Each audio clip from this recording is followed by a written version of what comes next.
Hi, this is Angel Jones. I love great conversations where life's journey is communicated not only through words, but tones and emotions. Explosive expressions that allow you to feel what they felt and learned. A fool learns only from his own mistake, while the wise learn from their own and from those others have made.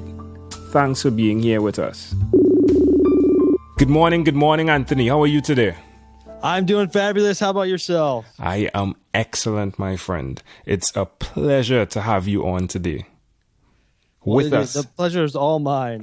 With us, we have Anthony Lee Witt. Anthony Lee Witt is the founder and creator of the Champion Entrepreneur. He primarily works with individuals looking to start the entrepreneurial journey through the accountability, coaching, and mastermind groups.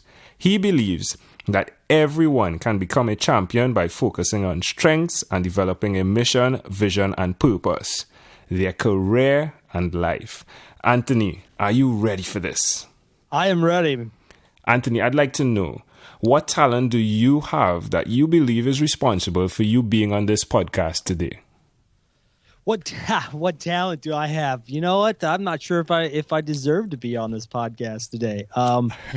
You know, one of the things that I think helps me, or a talent that I have that seems to be helpful, if I can use those words, is the concept or principle of perspective. I have a unique ability to see perspective where a lot of people don't. That's developed, actually. You know, you read my bio focusing on your strengths. Well, I have some weaknesses that have developed those strengths. And so focusing on my strengths and allowing and seeing the different perspectives, I think, is a talent that I have, which is very helpful and very beneficial that most people don't have. You know, I didn't realize that as I was growing up, but you know, I kind of see the world from a slightly different angle, and that has allowed me to give different perspective and has allowed me to help more people because I see and look at things just slightly different. Sure. You know, I'll plug in there. I spoke with Wayne Herring, and he spoke about, you know, he knows how he feels when he doesn't do things, and that's his indicator. Really loved that when I spoke to him. So who did you learn this skill or ability from? I think more than anything, it was brought out when I started and I joined ISI with Aaron Walker. He didn't bring it out of me, but I started realizing that, hey, I have a different perspective that none of these guys have. And so by sitting down and starting to focus on that perspective has taken me a long way. So as far as how I learned it, you know, I think I've been learning it my entire life, and still I continue to learn it. And it's just happenstance or circumstance that has placed me in this place. Why would you continue repeating it?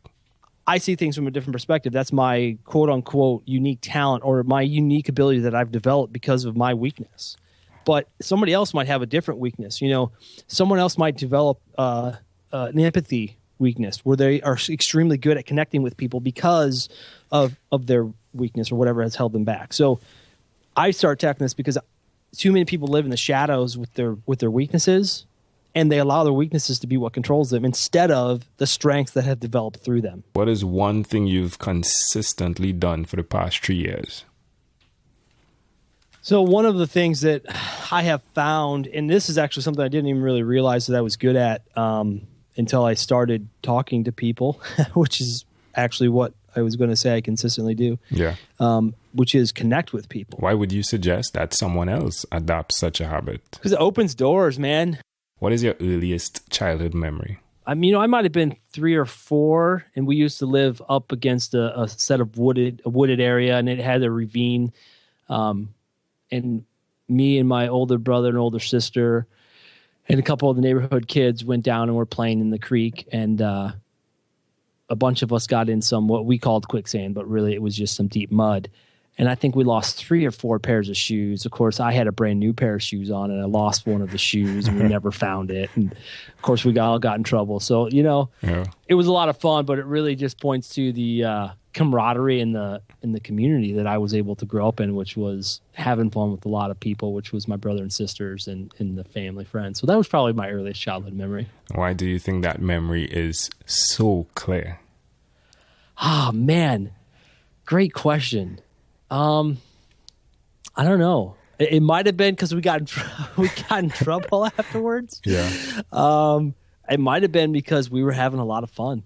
I mean, I remember that distinctly, having a lot of fun. And it was a group. You know, my older brother is who's the oldest, and he's 4 years older than I am, almost 5 years older than I am, and then I have a sister between us.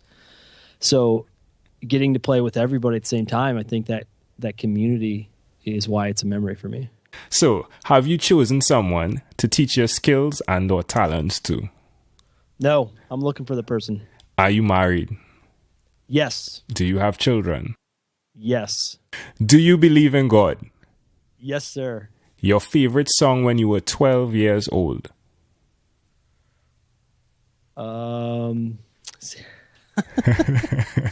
It has to be something by DC Talk, so probably Jesus Freak by DC Talk. Sweet. Do you have an inner circle of friends? Yes.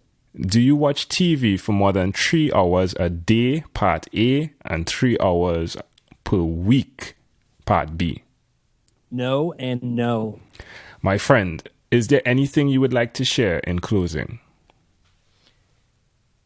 If I was to share anything with the people listening, it would be get out and connect with more people and start sharing your life. Thank you very much for your time. Thank you for being here, and thank you for sharing with us. This segment has been brought to you by Amazel Enterprise.